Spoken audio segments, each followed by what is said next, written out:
दोस्तों नमस्कार। Sam TV के जितने भी दर्शक हैं उन सभी को मेरा नमन, सभी को मेरा नमस्कार। जैसा कि आप हर बार देखते हैं, इतने व्यूज और इतने लाइक देते हैं, आप सब हमारी फैमिलीज हैं और आपकी वजह से हम लोग दिन रात प्रगति के पथ पर हैं। और धन्यवाद आपको जो 70,000 सब्सक्राइबर आप लोगों ने कंप्लीट किए। इसी कड़ी को आगे बढ़ाते हुए, क्योंकि जितना आप लोग हमें लाइक करते हैं, व्यूज देते हैं, उतना ही हमारी रिस्पॉन्सिबिलिटी बढ़ती है। हमारा जो शो है मिट्टी का लाल, आज उसी शो को हम आगे बढ़ा रहे हैं, उसी शो की कड़ी में आगे बढ़ा रहे हैं। एक और यूनिक पर्सनालिटी, एक और ऐसे लाल जो बहुत ही नॉर्मल गांव से उठ के उन्होंने अपने आप को सक्सेसफुली स्टैब्लिश किया। नॉर्मल बैकग्राउंड से, एक मध्यम वर्गीय परिवार से आए, गांव की एजुकेशन से लेके मल्टी स्टेट उन्होंने एजुकेशन लिया, कई सारे जॉब्स किए और आज की जो सबसे टफेस्ट इंडस्ट्री है that is called political industry और मीडिया इंडस्ट्री में, वहां उन्होंने अपने नॉलेज और अपनी एक्सपीरियंस के बेस पे अपनी एक पहचान बनाई। ऐसे एक इंसान से आज मैं आपको रूबरू कराने जा रहा हूं, कैसे एक इंसान नॉर्मल सिचुएशन से उठ के बड़ा बनता है। जी, उस समय अखिलेश यादव जी समाजवादी जनसभा, चारों फ्रंटल संगठन, लोहिया वानी यूथ ब्रिगेड, समाजवादी छात्र सभा, नेशनल प्रेसिडेंट थे, नेशनल इंचार्ज थे। तो उस समय में समाजवादी जनसभा जो यूथ विंग है समाजवादी पार्टी की, उसका मैं डिस्ट्रिक्ट प्रेसिडेंट रहा बाराबंकी से मैं बिलोंग करता हूँ। जी जी। और आपका गांव भी बाराबंकी में ही, हैदरगढ़ असेंबली हमारी असेंबली रिजर्व है। जी जी। तो मैं डिस्ट्रिक्ट प्रेसिडेंट रहा और अरविंद सिंह गोप के साथ काम करने काफी सियासी तौर पर काफी मौका मिला। जी जी। और उनके जेरे क़यादत में काफी मैंने काम भी किया। तो उसके बाद उस समय कमाल अख्तर जो राज्यसभा के एमपी रहे, मिनिस्टर रहे, वो मेरे नेशनल प्रेसिडेंट थे। और अनिल राजभर जो आजकल बीजेपी सरकार में कैबिनेट मिनिस्टर, हमारे प्रदेश अध्यक्ष हुआ करते थे। जी। लालू जी की पार्टी में भी उत्तर प्रदेश का प्रवक्ता रहा और प्रदेश का महासचिव रहा। तो समाजवादी में जब थे तो समाजवादी की क्या विचारधारा मैच नहीं खाई? नहीं, मानसिक तौर पे जब आपने बहुत अच्छी बात कही, क्योंकि आप यादव भी है ना, इसलिए मैंने पूछा। आइडियोलॉजिकली दक्षिण पंथ से, जैसे गांधीवाद, समाजवाद, दक्षिण पंथ, मार्क्सवाद, तो मैं मानसिक रूप से दक्षिण पंथ से थोड़ी दूरी है मेरी। अच्छा। लेकिन जो दक्षिण पंथ में एकात्म मानववाद की बात, दीनदयाल उपाध्याय जी की बात, उसको मैं आत्मसात करता हूँ, उसको अपने आप के नजदीक पाता हूँ। लेकिन बाकी चीजों में मैं डिफर करता हूँ दक्षिण पंथ से। तो चाहे लालू जी की पार्टी रही हो, चाहे शरद जी रहे हो, चाहे मुलायम सिंह जी की पार्टी रहे हो, इन्हीं के आसपास रहा। मैं थोड़े दिन कांग्रेस में भी गया, ऑल इंडिया किसान कांग्रेस का नेशनल कोऑर्डिनेटर रहा। अच्छा। महाराष्ट्र कांग्रेस के जो पीसीसी के, एमपीसीसी के प्रेसिडेंट हैं नाना पटोले साहब, उनकी बड़ी किसान रैली कराई मैंने, लखनऊ में कराई और अपने गाँव में कराई, मेरे गाँव भी आए। ऑल इंडिया किसान कांग्रेस थोड़े दिन के लिए रहा।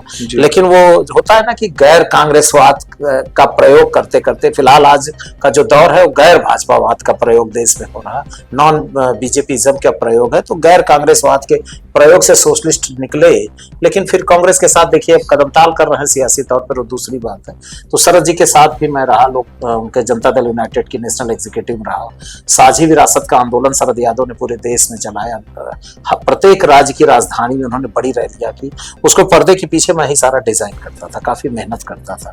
फिर उन्होंने जब नीतीश जी से उनका अलगाव हुआ और बीच में लालू जी की पार्टी से मैं हैदरगढ़, तब हमारी जनरल थी, असेंबली जनरल थी, रिजर्व नहीं थी, तो मैं राष्ट्रीय जनता दल का कैंडिडेट भी घोषित हुआ, लालू जी ने घोषित किया।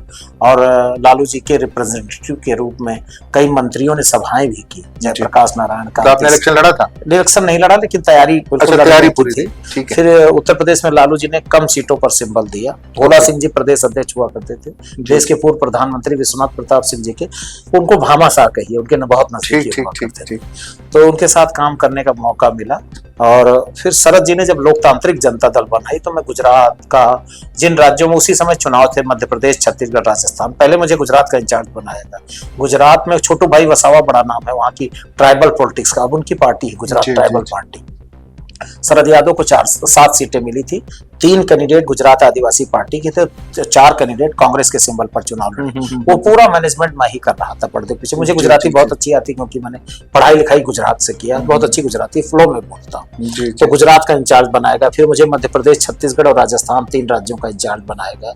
तो मैंने मध्य प्रदेश में भी शरद जी को कांग्रेस ने सीटें अलायंस में दिया, राजस्थान में दिया। राजस्थान में शरद यादव जी का कैंडिडेट भी असेंबली पहुंचा। उसके बाद शरद जी ने अपने पार्टी का विलय किया राष्ट्रीय जनता दल में। इसी बीच में कांग्रेस में आए कांग्रेस में भी कुछ ऑल इंडिया किसान कांग्रेस के नेशनल कोऑर्डिनेटर के रूप में काम किया। आज की तारीख में मैं किसी राजनीतिक दल में नहीं हूँ, अपनी यूनियन है भारतीय किसान यूनियन। किसान आंदोलन में भी काम किया। ऋषिपाल अंबाता बड़ा नाम है, खासकर हरियाणा और पंजाब की सियासत में। सर मैं एक यहाँ बड़ा इंपॉर्टेंट सवाल जो कि दर्शक जरूर जानना चाहेंगे, इलेक्शन लोकसभा में क्या हुआ सबके सामने है जी, कौन गलत था कौन सही था ये जनता ने फैसला कर दिया। जी, एक्चुअली जनता का फैसला इस बार कहा जा रहा है, कोई ईवीएम मशीन का दोष नहीं है, किसी की रैली का प्रभाव नहीं रहा, कोई जैसे स्टार कैंपेनर स्टार प्रचारकों का भी दौर नहीं रहा। बहुत सोच समझ के जनता ने वोट किया। अब चाहे उसे राहुल जी ने मोटिवेट कर लिया हो या मोदी साहब मोटिवेट नहीं कर पाए हो, भाई कुछ भी कारण कुछ भी जनता ने एज ए जज बड़ा सही फैसला किया। इस रिजल्ट से जो थोड़ा सा समय बीत के अभी हम लोग अगले 6, 5, 7 महीने के दौरान दिल्ली में, हरियाणा में और आई थिंक झारखंड में और महाराष्ट्र ये अपकमिंग जो 3-4 असेंबली इलेक्शंस हैं, क्योंकि आप एक पॉलिटिकल विश्लेषक हैं, ये एक इंटरेस्टिंग लोगों को जाएगा इंफॉर्मेशन। आपका ओपिनियन इन चारों से इस लोकसभा रिजल्ट्स के बाद, क्योंकि विपक्ष स्ट्रांग है, इंडिया अलायंस इंडिया बन चुका है जी, और जो बीजेपी था वो अभी एक नॉर्मल दल बन गया है, तो इन चारों में क्या रिव्यू रहने वाला है? ओपिनियन कह लीजिए, एग्जिट पोल तो बाद में आएगा। देखिए जो पार्लियामेंट के नजर से अगर देखा जाए तो पार्लियामेंट के जो नतीजे थे, जैसे हरियाणा को कंसीडर किया जाए, 10 लोकसभा सीटें हरियाणा में एक उस आम आदमी पार्टी अलायंस में थी पार्लियामेंट के चुनाव, अब अलग हो चुकी है, अब अलग है। यस, सुशील गुप्ता उसके कैंडिडेट वहां लूज कर चुके, यानी कि हरियाणा में इस बार कांग्रेस और बीजेपी की त्रिकोणीय फाइट है। नहीं, त्रिकोणीय भी 5 सीटें कांग्रेस को मिली और 5 सीटें मिली है बीजेपी को। वहां इंडियन जननायक जनता पार्टी जो इंडियन नेशनल लोकदल से निकल कर डिप्टी सीएम हुआ करते थे, अब वो अलग हो गए। जी हाँ। लेकिन जो पार्लियामेंट के नतीजों का आप एनालिसिस करेंगे तो जो 10 विधानसभा सीटें जननायक जनता पार्टी जीती थी, उस पे 9 सीटों पर सीधे कांग्रेस की बढ़त है और 1 सीट पे बीजेपी की बढ़त। दूसरा डेवलपमेंट यह है कि जननायक जनता पार्टी के 10 विधायकों में 6 विधायक 3 बीजेपी के साथ शिफ्ट हो गए और 3 कांग्रेस के साथ शिफ्ट हो गए। इंडियन नेशनल मतलब दुष्यंत जी की राजनीति यहाँ खत्म। अब अगर दोनों परिवार एक होता है, और जैसे एक बड़ा मुद्दा है जाट रिजर्वेशन, जी, इस तरह के कुछ बड़े और किसानों के मुद्दों को लेकर के आते हैं, तब तो उनकी प्रासंगिकता बन सकती है। अगर परिवार एक होता, जैसे उत्तर प्रदेश में हुआ कि शिवपाल सिंह और अखिलेश यादव की जो एका हुई, उसका बड़ा सियासी मैसेज गया और जाता है, सियासत में होता भी। तो अभी जो मैं देख रहा हूँ कि क्षेत्रीय दल, चाहे वो गोपाल कांडा की पॉलिटिकल पार्टी हो, चाहे बलराज कुंडू की पॉलिटिकल पार्टी हो, चाहे इंडियन नेशनल लोक दल हो, अभय सिंह चौटाला जो इलाहाबाद से विधायक है, और चाहे इस बार तो मायावती जी के साथ बीएसपी के अलायंस लखनऊ आकर के उन्होंने मीटिंग की, और पहले भी अलायंस में रहे, और तो बीएसपी भी प्रयोग कर रही, खासकर पंजाब और हरियाणा की सियासत में। तो मैं मानता हूं कि वहां लड़ाई बिल्कुल कांटे की है, नेक एंड नेक कांग्रेस और बीजेपी के बीच में।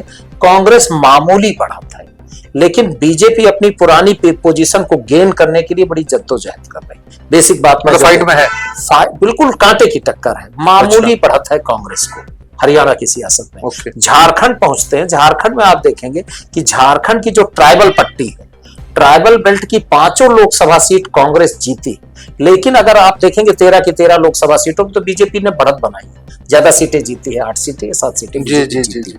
और चुनाव के पहले गीता कोड़ा जो कांग्रेस की एमपी थी, वो शिफ्ट कर गई बीजेपी में। बड़ा डेवलपमेंट हुआ, खुद सोरेन फैमिली से सीता सोरेन आ गई और पार्लियामेंट लड़ा उन्होंने, फिलहाल वो लूज कर गई। जैसा कहा जा रहा था कि ये जो जेल, वहाँ के मुख्यमंत्री को जेल हो गई, उसका एक फर्क पड़ेगा, तो लोकसभा में तो नहीं दिखा फर्क पड़ा, लेकिन शायद असेंबली में।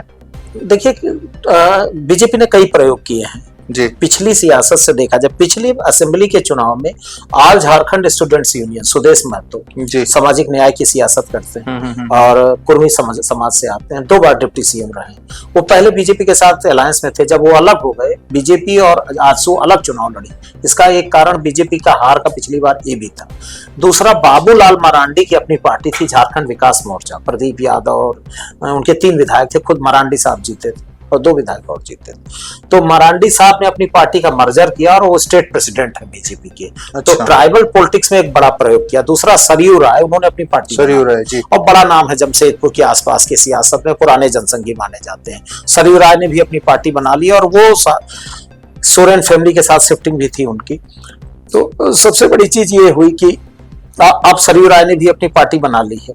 तो झारखंड में भी फाइट है। झारखंड की जो सियासत है, बिल्कुल अगर ट्राइबल बाबूलाल जैसे जो रघुवर दास खुद असेंबली का चुनाव सरयू राय से लूज कर गए, एक बड़ा डेवलपमेंट हुआ पिछले असेंबली के चुनाव में। अगर ट्राइबल वोट शिफ्ट करता है बीजेपी की तरफ, तब तो बीजेपी बहुत अच्छी लड़ाई लड़ रही, बिल्कुल कांटे की फाइट है। नहीं तो इंडिया अलायंस बहुत मजबूत स्थिति में अगर ट्राइबल शिफ्ट नहीं करता। लेकिन मैंने कहा ना कि ये सियासत है और बीजेपी प्रयोग बहुत अच्छे ढंग से करती है। भाई आप देखिए कि अन्नपूर्णा इलेक्शन मैनेजमेंट बीजेपी का अच्छा बहुत अच्छा, माइक्रो इलेक्शन मैनेजमेंट। दूसरा अन्नपूर्णा यादव को आप देखिए कि वो झारखंड में राष्ट्रीय जनता दल की स्टेट प्रेसिडेंट रही, मंत्री थी वो लालू जी की जब अलायंस की सरकार थी रांची में। उसके बाद पिछली बार वो गिरिडीह से लोकसभा जीत के आई और उनके मंत्री हैं एचआरडी मिनिस्टर थी डॉक्टर नीरा यादव, उनसे वो हार के आई और पिछली पार्लियामेंट में गिरिडीह से जीत के राज्य मंत्री बनी, अब की स्वतंत्र प्रभार की मंत्री। बीजेपी जो प्रयोग धर्मी सियासत है बीजेपी की, उसका लाभ बीजेपी कब उठा ले और अपोजिशन के लोग बीजेपी की पिच पर खेलते।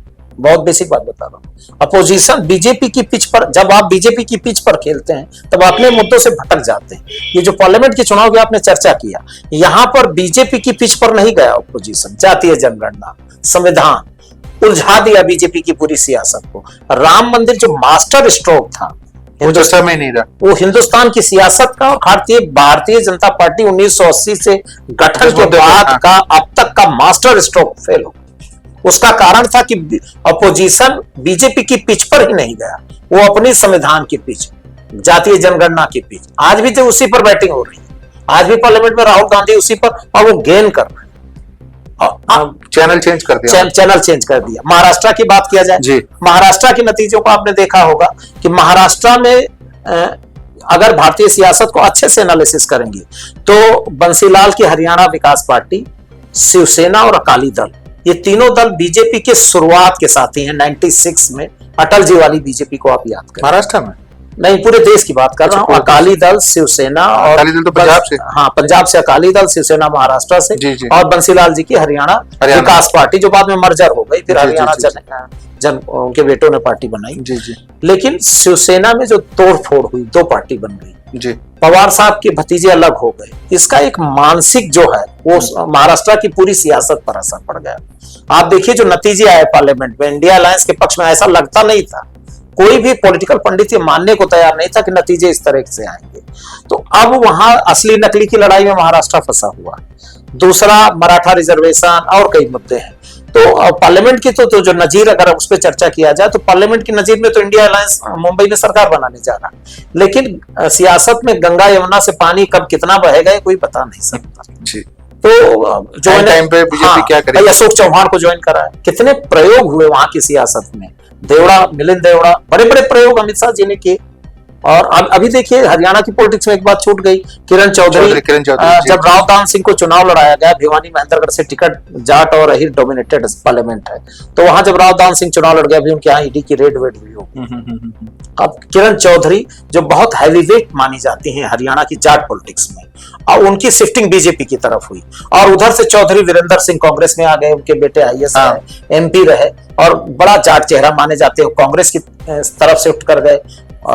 तो अब देखिए कि जो जाट पॉलिटिक्स है, और दूसरा जो बीजेपी ने प्रयोग किया, राजस्थान में भी प्रयोग किया कि नॉन जाट चीफ मिनिस्टर, उससे थोड़ा सा, एक तो 10 साल का लंबा समय हरियाणा में हुआ, एक नॉन जाट चीफ मिनिस्टर, जैसे ये प्रयोग बीजेपी ने झारखंड में भी किया कि non tribal chief minister. Khattar साहब को हटा के सैनी को बनाया। ये आखिरी समय हुआ ना, 4-6 महीने जब बच गए तो ओबीसी कार्ड खेल दिया भारतीय जनता, उसका कुछ डैमेज कंट्रोल हुआ, उसका लाभ कुछ मिला भारतीय जनता पार्टी को, लेकिन जितना मिलना चाहिए था, क्योंकि एकाएक डेवलपमेंट हुआ, उसका उस लेवल पे लाभ नहीं मिल पाया। तो जो सियासत कह रही है, जैसे दिल्ली की पार्लियामेंट फरवरी में है अगले साल, तो दिल्ली में 7 पार्लियामेंट जीता है एनडीए अलायंस, बीजेपी जीती, तो साफ साफ सरकार दिख रही। लेकिन सियासत में दीवार पे लिखी इबारत कभी साफ साफ दिखती नहीं। जो दीवार पे लिखी इबारत है, इसको सियासत में नहीं माना जाता। तो सियासत, यानी आपकी इन बातों से जो कॉमन एक बात निकल के आ रही है कि चारों में जो भी वजह रही हो रिजल्ट्स की, चारों जगह फाइट है, कुछ भी हो सकता है। दिल्ली में बीजेपी बड़ा गेन कर सकती है, बाकी तीनों में कांटे की टक्कर। केजरीवाल साहब रिपीट नहीं होंगे, मैं ये नहीं कह सकता अभी, लेकिन एक बड़ा गेन कर रही बीजेपी दिल्ली असेंबली की मैं बात करूंगा। और तीनों राज्यों में, महाराष्ट्र, हरियाणा और झारखंड में, इंडिया गठबंधन की टेक्निकली बढ़त है, तात्कालिक बढ़त मान के ग्राउंड पे क्या होगी वो वक्त बताएगा। वो तो अभी वो चूंकि आप देश की सियासत, लोग कहते हैं कि भारतीय जनता पार्टी का जो कोर, जो वॉर रूम में जो बैठे लोग हैं, वो इलेक्शन मैनेजमेंट की चीजें कम करते हैं, माइक्रो इलेक्शन मैनेजमेंट की चीजें कम करते हैं। पन्ना प्रमुख अलग है, उनका पॉलिटिकल पन्ना प्रमुख अलग है। अब एक लास्ट सवाल के साथ हम इस चर्चा को सर क्लोजिंग की तरफ ले जाते हैं, क्योंकि बहुत लंबी चर्चा है ये, तो पूरा देश पूरा विदेश, बहुत सारे अभी इस समय एजेंडाज हैं जिसके ऊपर एक और मैं बताऊंगा। नेक्स्ट जो रोड मैप है आपका, आपने इतना लंबा समय गुजार दिया, सालों का एक्सपीरियंस हो गया है आपको, अब फ्यूचर स्टेप जो हैं आपके, अब आप किस तरीके से अपने आप को प्रोग्रेसिव कर रहे हैं? क्या पॉलिटिकल मूव कर रहे हैं, इलेक्शन लड़ने जा रहे हैं? जैसा मेरे को सुनने में आया, हमारी टीम ने थोड़ा काम किया आपके बारे में पता करने का, कहीं ना कहीं मन में अभी वो एक कसक है, क्योंकि आप पीएम कैंडिडेट चौधरी चरण सिंह के टाइम से इतने बड़े बड़े लीडरशिप के साथ आप बैठे, और आजकल भी बड़े लीडरशिप के साथ उनके इलेक्शन कैंपेन भी करते हैं, तो वो एक बात शायद कसक दिल में है, और शायद कहीं ना कहीं मौका मिले तो आप, मुझे ऐसा लग रहा है कि इलेक्शन लड़ने की चाहत बची है, तो आपका क्या रोड मैप है फ्यूचर का? चौधरी साहब, एक कहावत है ना कि सहमे दिल और थके पांव, सहमे दिल और थके पांव, इससे न सियासत चलती है और न जिंदगी। थक हार के तो कुछ हो नहीं सकता। जी जी जी। तो एक मन में एक चोला पहने हुए हैं, एक तो चुनाव विश्लेषक हो गए जी, बहुत लोगों के, सियासती लोगों के साथ, संतोष गंगवार साहब के साथ, धर्मेंद्र यादव के साथ, नाना पटोले साहब के साथ, बड़े बड़े लोगों के साथ काम करने का मौका मिला। अभी मध्य प्रदेश में कई लोग सदन में जीत के आए, सचिन यादव, फूल सिंह बारैया, सब जीत के आए, सदन में है। मतलब जिस राज्य से अभी मैं झारखंड में काम कर रहा हूँ, महाराष्ट्र में, हरियाणा में, जब नतीजे आ जाएंगे तो आप पूछेंगे तो 10-15 लोग, 12 लोग, 4 लोग ऐसे होंगे जो हमारे एजेंसी ने काम किया और वो चुनाव जीत के सदन में पहुंचते हैं। तो एक नशा तो होता ही है, और वो नशा परवान चढ़ रहा। अच्छा, तो एक और मौका मिला तो 27 में लड़ेंगे निश्चित तौर पर, और सेंट्रल यूपी में ही चुनाव लड़ने का इरादा है। लखनऊ से सटे, और खासकर गांधी परिवार की जो कर्मभूमि है रायबरेली, उसमें विधानसभा हरचंदपुर, वहां भी मेरी मूवमेंट शुरू नहीं हुई, लेकिन मैं अब ग्राउंड पे काम करने जा रहा हूँ। और बाराबंकी में भी एक विधानसभा सीट की तलाश है मुझे। राजनीतिक दल कौन होगा तो भविष्य के गर्भ में तो आने वाला समय बताएगा, लेकिन सियासत की 2-3 पॉइंट्स रह गए सर, जो हम एक एपिसोड और मेरे अभी चल रहा है, तो जल्दी एपिसोड करेंगे। देखिए, मैं अपने सभी दर्शकों को बता दूं, एक पॉलिटिकल स्पेशली पॉलिटिकल विंग हम लोग स्टार्ट कर रहे हैं। इस शो से निकल के एक और पॉलिटिकल शो हम लोग शुरू करेंगे, जो कंप्लीटली पॉलिटिकल बेस होगा, जो छोटे से प्रधानी इलेक्शन से लेके एमपी एमएलए के इलेक्शन कवर करेगा। हर वो बात जो एक आम नागरिक, आम मतदाता को जाननी चाहिए, वो उनके पोस्ट होगी। और सैम टीवी की तरफ से मैं आपको विश्वास देता हूं कि हमारे शोज के जरिए जो इंफॉर्मेशन आप तक पहुंचेगी, हमारी कोशिश होगी कि 99% हम लोग क्लियरिटी से आपको पहुंचाएं, क्योंकि यहाँ हमारा कुछ इस तरीके का कभी कोई लालच नहीं रहा कि हम इस तरीके की बातें लोगों को भ्रम या कंफ्यूजन स्टेटमेंट पहुंचाएं। तो मैं अपने सभी लोगों से कहना चाहता हूं सर कि अगर आपको ये शो पसंद आया हो तो आगे बढ़ाएं, और सेकंड शूट करेंगे सर, एक एपिसोड और, बहुत सारे टॉपिक्स हैं, जल्दी ही करेंगे। उस पर बांग्लादेश पॉलिटिक्स पे बात करेंगे, चाइना पॉलिटिक्स पे बात करेंगे, इंटरनेशनल भी बात करेंगे, और 27 के इलेक्शन, और उससे पहले जो 26 में इंटरनल छोटे इलेक्शन होने हैं उस पर भी उस पर भी बात करेंगे। बहुत सारी बातें हैं। तो थैंक यू ओपी सर, आप हमारे साथ जुड़े, और जल्दी जल्दी हम लोग दोबारा जुड़ेंगे। और अगेन, अगर किसी को कांटेक्ट करना ओपी सर से कर सकता है। तो मैं सभी दर्शकों को इस मिट्टी के लाल एपिसोड में आज की जो इंफॉर्मेशन है आप तक पहुंची होगी, कैसा लगा हमें जरूर मैसेज के जरिए बताइएगा। Thank you so much, love you all. Subscribe करें साम टीवी, क्योंकि हम आ गए हैं अब आपके बीच, दिखाएंगे सत्ता के वादों और अपराधियों के एक एक कारनामे की हकीकत। और हाँ, अगर आपके पास भी हो कोई ऐसी खबर तो कमेंट करके हमें बताएं, क्योंकि बिना डर और दबाव के हम दिखाते हैं हर एक खबर डंके की चोट पर।